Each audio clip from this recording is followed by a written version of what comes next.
Hello everyone, welcome to my channel Psychologist Priya Bhargav. Today we are going to start Unit 2 of Block 4 MPCE 032, that is MAPC second year students who have opted for Organizational Psychology. This video is for you guys. I have divided Unit 2 into two parts, pink highlighted portion and blue highlighted portion. This is part 1, so we are going to complete pink highlighted portion. Unit's name is Business Strategy and Operational Strategies, Technology and Innovation in HRs. Now, introduction से हम शुरू करेंगे.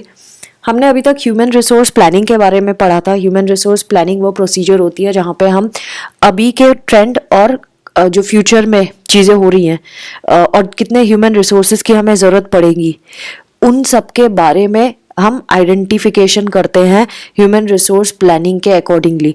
सो अगर हमें organisation का goal achieve करना है तो ज़रूरी है हमें पता होना चाहिए कि हमारे पास ह्यूमन रिसोर्सेज किस लेवल के मौजूद हैं, उनमें कितने स्किल्स नॉलेज है और उनका काउंट कितना है और किन को हम अपग्रेड कर सकते हैं. सो ये सब ह्यूमन रिसोर्स प्लानिंग के अंदर आते हैं. तो ये पूरा प्रोसीजर है एक तरह का. तो ह्यूमन रिसोर्स प्लानिंग जो है एक लिंक की तरह काम करता है. ह्यूमन रिसोर्स मैनेजमेंट और स्ट्रैटेजिक प्लान जो ऑर्गेनाइजेशन में बनाया जाता है.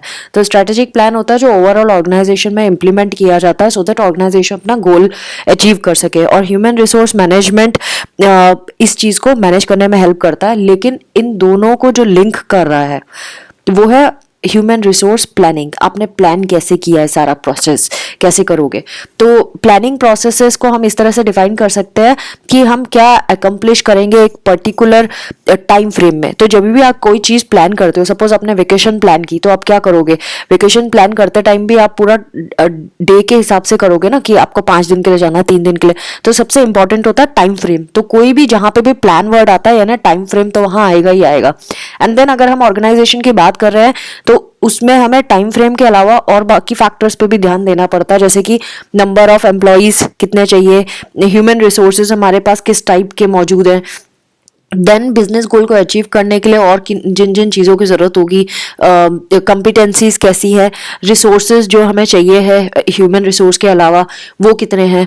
तो वो प्लान इन सब चीज़ों पे बेस्ड होता है, कुछ स्ट्रैटेजीज पे बेस्ड होता है. तो स्ट्रैटेजीज हम फ्यूचर को देखते हुए भी बनाते हैं, मॉनिटर करते हैं रेगुलरली कि भाई क्या चीज़ कम पड़ गई या क्या चीज़ हमें चाहिए पड़ेगी. सो ऑर्गेनाइजेशन को स्मूथली रन करने के लिए स्ट्रैटेजीज ही हमारे लिए वर्क करती हैं कि जो भी आगे की चीज़ें हैं उनको हम प्लान कर सके, फ्यूचर के लिए सोचना पड़ता है. तो नाउ 2.2 जो है वो business strategy for HR leaders, ये टॉपिक है अपना. सो इन्होंने लीडर्स एंड मैनेजर्स की बात की है जो ह्यूमन रिसोर्स मैनेजमेंट डिपार्टमेंट में होते हैं. उन मैनेजर, क्योंकि लीडर्स और मैनेजर्स ना हर एक डिपार्टमेंट में मिलेंगे, बट हम किस डिपार्टमेंट की बात कर रहे हैं, हम ह्यूमन रिसोर्स मैनेजमेंट डिपार्टमेंट की बात कर रहे हैं. तो वहाँ के जो लीडर्स और मैनेजर्स होते हैं वो बहुत सारी एक्टिविटीज़ इनिशिएट करते हैं ह्यूमन रिसोर्स मैनेजमेंट की और बिजनेस डेवलपमेंट की.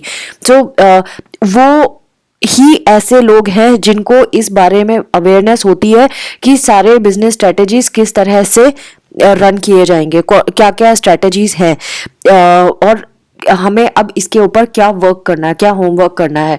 और सुटेबल ट्रेनिंग और इन्फॉर्मेशन जो चाहिए होती है बिजनेस स्ट्रेटजी के बारे में वो भी इनके पास होती है, और अगर नहीं होती है तो इनको प्रोवाइड की जाती है, क्योंकि वही तो मेन काम है ना अपना करने का. जैसे जैसे टाइम चेंज होता है बहुत सारे इश्यूज आ जाते हैं, बहुत सारे एजेंडा आ रहे होते हैं और बहुत सारे प्रोसेसेस हैं जो ह्यूमन रिसोर्स से रिलेटेड होते हैं. सो उन सबको जब हमें अपग्रेड करना होता है तो ये एक चैलेंजिंग वर्क है, क्योंकि चेंजेस की वजह से ये चीज़ें हो रही हैं.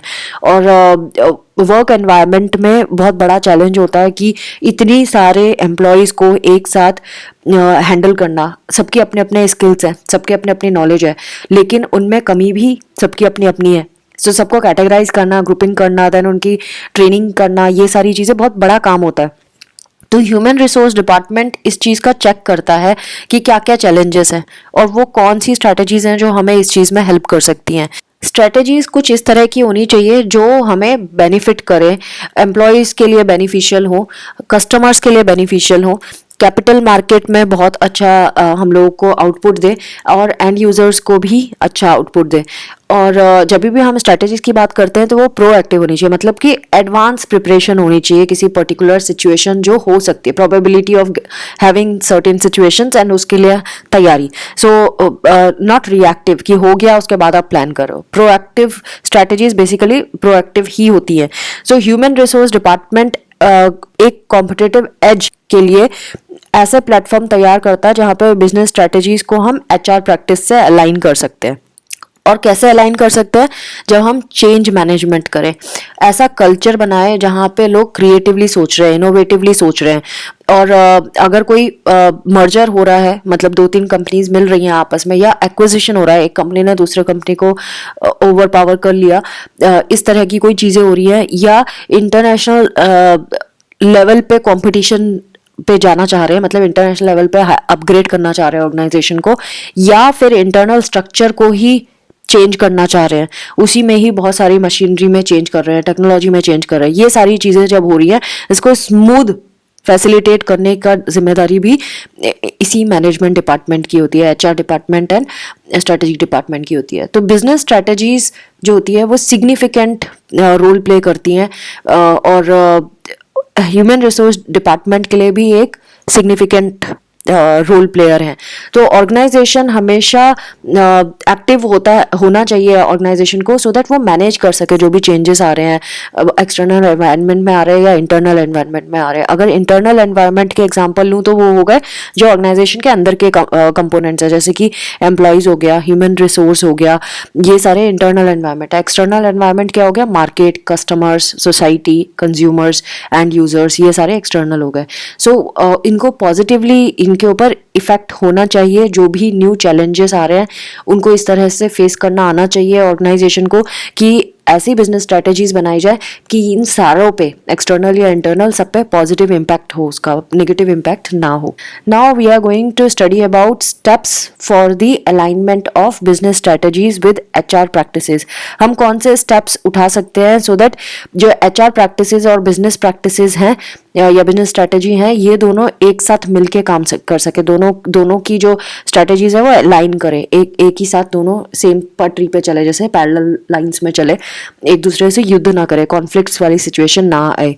तो जो एचआर लीडर्स एंड मैनेजर्स होते हैं ना, वो डिसीजन मेकिंग प्रोसेस में अगर कंट्रीब्यूट करने लगे, ऐसे ही बिजनेस स्ट्रेटजीज जो होती हैं मेनली वो ऑर्गेनाइजेशन के गोल पे डिपेंड करती हैं। सिमिलरली ह्यूमन रिसोर्स एक्टिविटीज़ का भी मेन आइडिया यही होता है कि ऑर्गेनाइजेशन के गोल को फेस करे, गोल को अचीव करे। तो अब आप अगर देखो तो दोनों का टारगेट तो सेम ही है ना, ऑर्गेनाइजेशन के गोल को अचीव करना, तो व्हाई कांट दे अलाइन? सो इसीलिए अलाइनमेंट अगर इन दोनों डिपार्टमेंट के बीच में हो जाए, business strategy and human resource activities में, सो सक्सेसफुल अकम्पलिशमेंट हो सकता है ऑर्गेनाइजेशन के गोल का, है ना। जब दोनों के मकसद एक है तो व्हाई नॉट। सो ये कुछ स्टेप्स बताए हैं जो डिफरेंट स्ट्रीम्स अगर एक साथ मिल जाएं तो कैसे अलाइन कर सकती है। पहला है identification of the target units. हमें पहले आइडेंटिफाई करना पड़ेगा, एनालाइज करना पड़ेगा और एग्जामिन करना पड़ेगा दोनों यूनिट्स को केयरफुली। दोनों यूनिट्स में हम क्या आइडेंटिफाई करेंगे और एनालाइज करेंगे कि उनके क्या गोल्स हैं, उनकी क्या स्ट्रेटजीज हैं, वो किस तरह से आगे बढ़ना चाहते हैं। दोनों यूनिट्स जो हैं, चाहे बिजनेस डिवीजन हो गया या एचआर डिवीजन हो गया, दोनों ही कॉन्फिडेंशियल सेक्शंस होते हैं ऑर्गेनाइजेशन के। तो इनसे अगर कोई भी इंफॉर्मेशन बाहर आ गई इन यूनिट से, सो वो रिस्की हो सकता है ऑर्गेनाइजेशन के लिए। इसीलिए हमें ज़रूरी है कि हम पहले ही एनालाइज करें कि इन दोनों के यूनिट्स में क्या चीज़ें हैं, क्या चल रहा है दोनों यूनिट्स में। हमें सारा कुछ एनालिसिस करना पड़ेगा, एग्जामिन करना पड़ेगा। Second is identification of the external driving force, यानी कि मार्केट में क्या चल रहा है, एक्सटर्नल, बाहर, ऑर्गेनाइजेशन के बाहर वाले चीज़ों के बारे में बात कर रहे हैं। तो एक्सटर्नल ड्राइविंग फोर्स का मतलब होता है जो चेंजेस आ रहे हैं, जो ट्रेंड्स आ रहे हैं, और मार्केट में क्या हो रहा है, ऑर्गेनाइजेशन के बाहर क्या चीज़ें चल रही हैं। सो वो ऑर्गेनाइजेशन को चेंज करने के लिए मजबूर कर देता है। उसी की वजह से ऑर्गेनाइजेशन चेंज होता है, क्योंकि बाहर मार्केट में कुछ हो रहा है।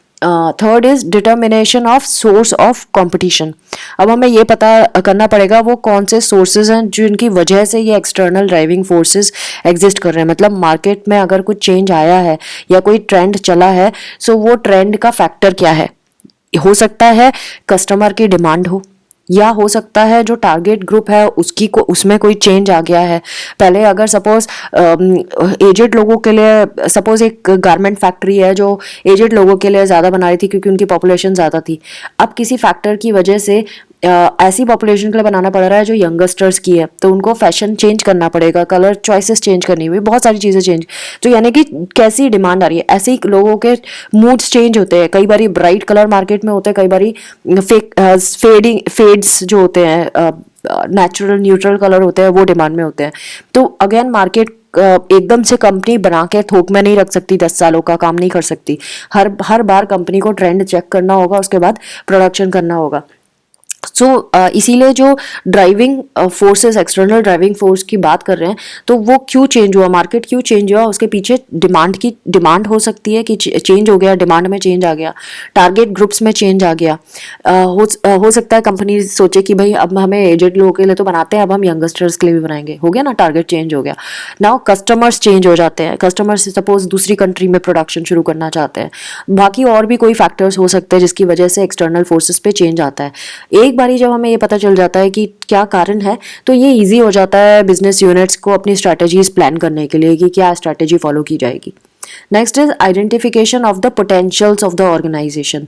अब हमें ये देखना पड़ेगा ऑर्गेनाइजेशन में गैप्स कहाँ आ रहे हैं, that is called gap analysis, जहाँ पे ये देखेंगे कि हमारे ऑर्गेनाइजेशन में क्या चीज़ें एग्जिस्ट करती हैं और जो टारगेट है वहाँ तक पहुँचने के लिए किन चीज़ों की रिक्वायरमेंट है। ये समझना पड़ेगा, एग्जामिन करना पड़ेगा, technical capabilities as well as cultural capabilities कितनी है। सो इन आस्पेक्ट पे जब हम काम करते हैं तो हम फिर उसको अचीव भी कर सकते हैं, क्योंकि जब हमारे को गैप पता चला तभी तो हम आगे बढ़ेंगे ना। तो उसके लिए डाटा रिसर्च एनालिसिस होता है, वो सारी चीज़ें हम करते हैं, डाटा एनालिसिस ये सब, उसके बाद ही हमें गैप का पता चलता है, आपने पहले पढ़ा हुआ है। Next is identification of HR practices. अब हम ये देखेंगे कौन सी HR प्रैक्टिसेस है जो सिग्निफिकेंटली कंट्रीब्यूट कर सकती हैं ह्यूमन ऑर्गेनाइजेशन के साथ डील करने के लिए, ऐसा ऑर्गेनाइजेशन क्रिएट करने के लिए जो आइडियल है, जो वाकई बढ़िया वाला है। सो इसके लिए हमें बिजनेस स्ट्रेटजीज की हेल्प भी लेनी पड़ेगी, उसके आइडियाज़ भी इम्प्लीमेंट करने पड़ेंगे। Next is preparation of an action plan. Once हमें यह आइडिया लग गया कि स्ट्रेटजी अब हमारी क्या है, हमें किस तरह से काम करना है आगे, तो अब हम एक्शन प्लान बनाते हैं, एक्शन प्लान को इम्प्लीमेंट करेंगे। उसके बाद फिर इसमें क्या कर रहे हैं, ऑर्गेनाइजेशन की प्रोग्रेस के लिए हमने एक्शन प्लान बना लिया, क्या चीज़ें हैं जो की जा सकती है उस पर हम काम करेंगे, HR प्रैक्टिसेस और बिजनेस स्ट्रेटजीज को अलाइन करेंगे। यहाँ पे जो एक्शन प्लान है, जो भी हम प्रपोज करते हैं उसमें हम ये देखते हैं टारगेट डेट कौन सी है हमारी, किस डेट को हम ये एक्शन प्लान अप्लाई करने वाले हैं, क्या किया जाएगा उस डेट को, कौन इन्वॉल्व होगा और कैसे ये प्रोग्रेस को हम एसेस करेंगे कि हम सही दिशा में जा रहे हैं कि नहीं जा रहे हैं, कौन एसेस करेगा, फिर कैसे करेंगे, कौन एसेस करेगा इस प्रोग्रेस को, एंड कब एसेस किया जाएगा। तो ये पूरे प्लान को सारा इम्प्लीमेंट करने के बाद उसके ऊपर फिर होमवर्क करना पड़ता है। Now next is assessing the result. जब हमें ये पता चल गया, हमने एक्शन प्लान लगा दिया, इम्प्लीमेंट कर दिया, अब हमारा काम है कि क्या रिजल्ट ने किया, रिजल्ट ने आउटपुट क्या दिया हमें, और इसकी जब हमें रिजल्ट के आउटपुट के बारे में पता चल जाता है तो फिर हम अचीवमेंट को भी एनालाइज कर सकते हैं कि क्या अब हम कहाँ पहुँचे, हमारा ऑर्गेनाइजेशन किस लेवल पे पहुँचा। Next is business strategy and HR strategy, the current scenario. Organisation continuously modify कर रहा है ना, और उसमें हमने बहुत सारे प्लान्स लगाए हैं, स्ट्रेटजीज लगाई हैं एज पर दी मार्केट में जो भी चेंजेस आ रहे हैं उसके बेसिस पे। अब जो सिचुएशंस आ रही है ना, जहाँ पे जो ऑर्गेनाइजेशन के मेंबर्स हैं यानी कि एम्प्लॉयज़ हैं, वो जल्दी से चेंज को एक्सेप्ट नहीं करते हैं।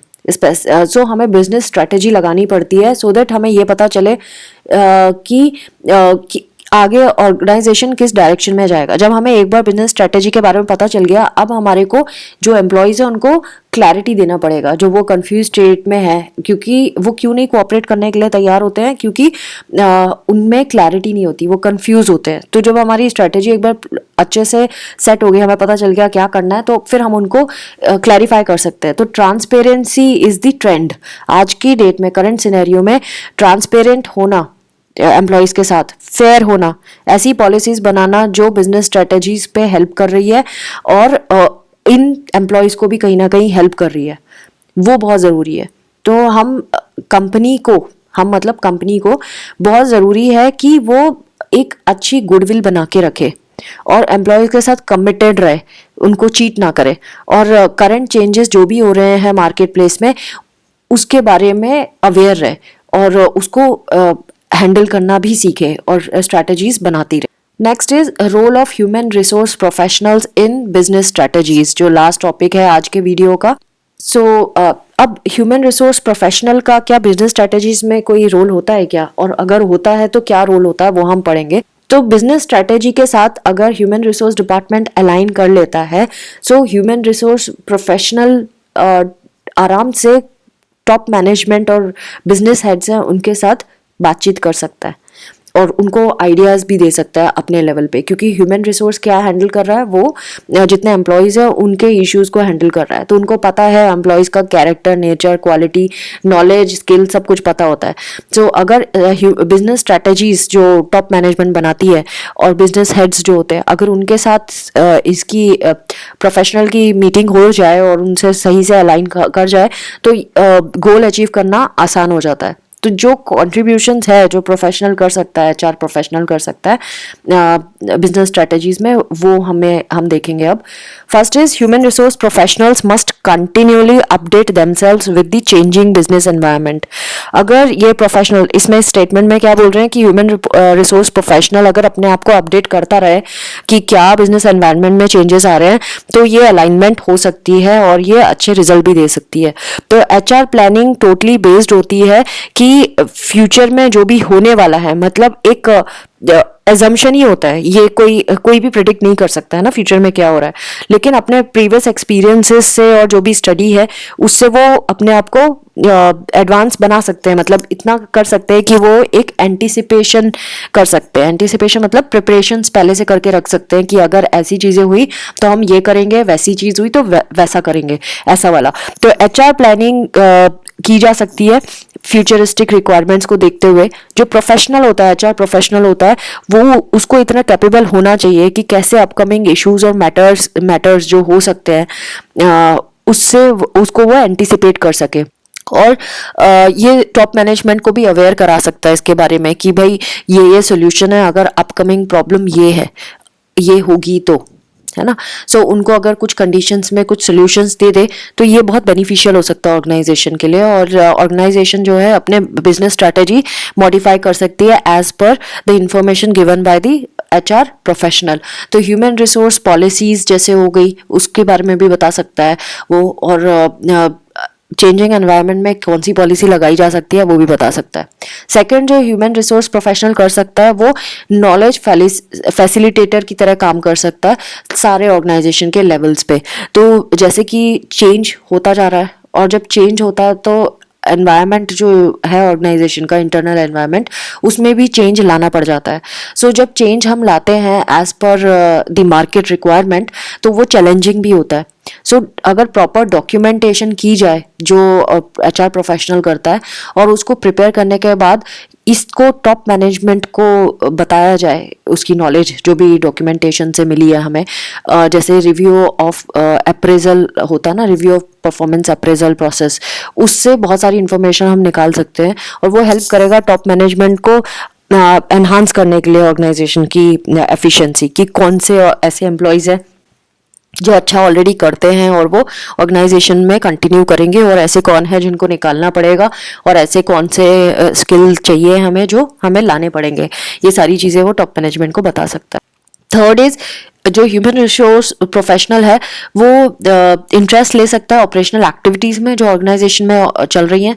सो अगर ये जो प्रोफेशनल है, अगर वो उसको क्लैरिटी होगी जितनी भी ऑपरेशनल एक्टिविटीज़ ऑर्गेनाइजेशन में चल रही हैं, तो वो वैसे ही training program, development programs develop कर सकता है और बिहेवियरल ट्रेनिंग प्रोग्राम्स दे सकता है, लीडरशिप में चेंजेस करवा सकता है, लीडरशिप में कुछ और आइडियाज़ बता सकता है और उनको ट्रेनिंग के आइडियाज़ बता सकता है जो हम एम्प्लॉयज़ को दे सकते हैं। सो अगर उस डोमेन में उसको नॉलेज है, टेक्निकल एक्सपर्टीज़ है, तो ये भी बहुत अच्छा ही चीज़ है और ऐसा होना चाहिए। Next is human resource professionals need to be more creative in nature. HR department जो है वही एक सोर्स ऑफ इंफॉर्मेशन होता है ऑर्गेनाइजेशन के पास, क्योंकि HR डिपार्टमेंट में ही हर एक एम्प्लॉय के बारे में सब कुछ सारा डाटा होता है। तो ये एक सपोर्टिव यूनिट का काम करती है ऑर्गेनाइजेशन में और हेल्प करती है कि किन मेंबर्स को सिलेक्ट करना है, किसको रिक्रूट करना है, कौन से एम्प्लॉयज़ को अपग्रेड करना है वर्कशॉप से, ट्रेनिंग फैसिलिटीज से। सो एक सपोर्टिव सिस्टम है ये ऑर्गेनाइजेशन का। तो यही क्रिएटिव एंड टैक्टफुल चीज़ें बता सकती है, और कैसे एम्प्लॉयज़ ऑर्गेनाइजेशन के साथ लॉयल रहें और उसी ऑर्गेनाइजेशन से ही जुड़े रहें, उसमें भी HR प्रोफेशनल का बहुत ज़्यादा हाथ हो सकता है। सो वो इसीलिए हो सकता है क्योंकि वो इतनी सारी एक्टिविटी करते हैं और उनको पता है कि किसको कैसे बांध के रखना है ऑर्गेनाइजेशन में।